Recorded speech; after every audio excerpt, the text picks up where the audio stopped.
So 10 billion, according sa ibinulgar, di ba? According sa report, 10 billion ang ipinondo diyan sa alyansa ng mga bangag at tinipid, di umano, ni Toby Tiangco, yung mga pondo sa iba't ibang bahagi, especially ng Mindanao. Sa BARM, di ba, according sa report, walang nanalo na alyansa ng mga bangag doon. Ngayon, tigo 1 million lang daw binigay doon sa mga barangay captain ba o kung sino man yun. So kaya nga kina-question nila, nagbubugbugan, naggaganyan sila ngayon. Kaya yan ang gusto natin. Mag-boxing-boxing man ba? Di ba? Hindi na si Dodong man Dodong, mag-boxing-boxing mo. So pero ito seryoso. Mga kababayan, ito yung malungkot na katotohanan na hindi ko nga alam sa inyo na parang okay lang ba sa inyo? Yung pinag-usapan namin ni Attorney Glenn Chong kanina, yung election natin, election sa Pilipinas, sa bansang pinakamamahal natin, di ba? Ang lupang tinubuan. We spend 40 billion pesos. Sa election pa lang yan, na magkakaroon lang ng dayaan, discrepancy at kung ano-ano pa. Wala pa tong 10 billion na ito na ginastos ng alyansa based on that report para sila maipanalo nila yung 12 nilang kandidato. Ngayon, siyempre, hindi naman uubra yun. Dahil hindi naman tayo maniniwala na mananalo yung kanilang 12 candidates, di ba? Or kung ilan man yung kandidato na gusto nila, kasi kaduda-duda, hindi mag-aalsa ang balat sa tinalupan, di ba, pag nangyari yon. So, going back to that Tiangco issue, ang gusto ko sabihin sa inyo, kausapin ko kayo puso sa puso, alindog sa alindog. Alindog sa alindog, puso sa puso. Ito, seryoso. Pababayaan nyo na lang ba na ang gobyerno ni Marcos Jr. ng Bangag, imagine niyo ang dami nyo, ang PhilHealth ayaw budgetan. Zero budget. Ang PhilHealth ay para sa kalusugan ng bawat mamamayang Pilipino. Zero budget. Pero ang campaign ng alyansa ng mga bangag, pinondohan ng 10 billion pesos. Sa 90 days ang campaign, sa 3 buwan lang. 10 billion. And still okay pa rin sa inyo.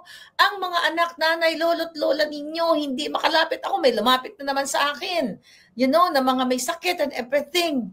Walang pambiling ganito, walang gamot, dadadada. Pero itong gobyerno ni Bangag, 10 billion. Sinabi nila yan, mga kababayan. Okay, nasa report nila yan. Nabasa ko ng kanya at i-google nyo, nandiyan yan. So ngayon, dahil nag-aaway-aaway sila, dahil ito daw si Toby Tiangco, di ba, ay mayroong ambition for speakership.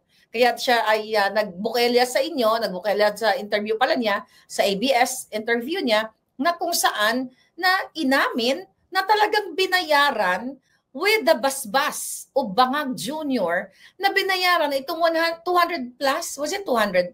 Ilang mga kongresista ang pumirma doon?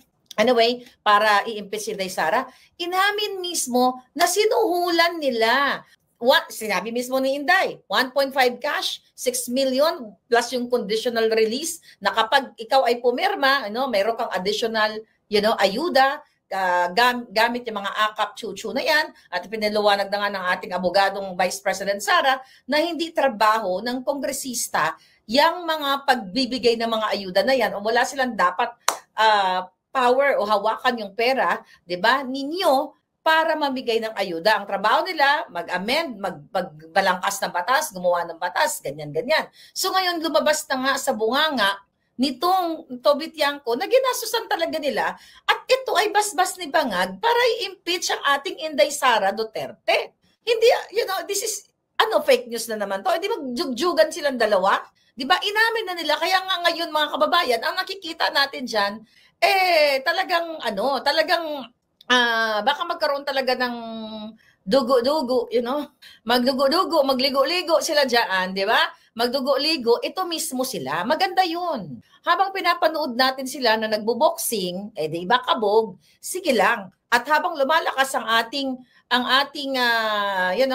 prinsesa ng Kalawakan, di ba? At talagang lumalaban sa kanilang harap-harapan at sinasabi nga nito ni Prinsesa ng Kalawakan, kailangan, excited na siya. I mean, excited ba sinabi niya?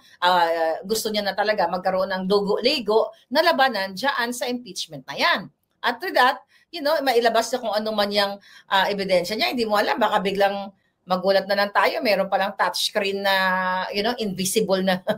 Ito yung mga chika boom. May dala pala si Inday na napakalaking touchscreen na, press the button. Gaganon, pipindutin mo na lang yung button, nandoon na lahat ng ebidensya. Kaya ngayon, naaalarma sila. Ngayon, ano gagawin nila? Dahil ang sinasabi dito sa news, nag-abala daw, kumbaga ang pinagdunan doon ng pansin ni Toby Tiangco ay yung i-maintain o manatili yang si Escudero, 'di ba? Diyan sa leadership niya sa Senate or hanggang 2028 pa. So imbis daw, sinisisi siya ngayon. Kaya daw sila natalo, itong mga alyansa ng mga bangag because of Toby Tiangco. Dahil una, tinipid yung budget. I think pinagpapaliwanag pa siya kung saan napunta yung 10 billion something na pinondo ng bangag dyan. Well, it's not bangag's money. It's your money, darling. So ngayon, mga kababayan, dahil mga talunan mga ito at nakita ninyo yung protest vote at ipinakita ninyo na ang mga Duterte ay may alindog pa talaga. Ipinakita nyo yung protest vote, ipinanalo nyo ang Duterte 10 sa majority mga bansa, Japan, Hong Kong, Saudi ba? Hindi ko alam na kita yung iba, pero majority, mga kababayan, nakita ngayon ng alyansa ng mga bangag na wala na talaga silang spark, wala na talagang tiwala ang taong bayan sa kanila. Now, dahil ang mga Duterte ngayon, sabi ko nga sa inyo, isang kalahating taon na lang, maghahanda na naman tayo sa susunod na naman na eleksyon.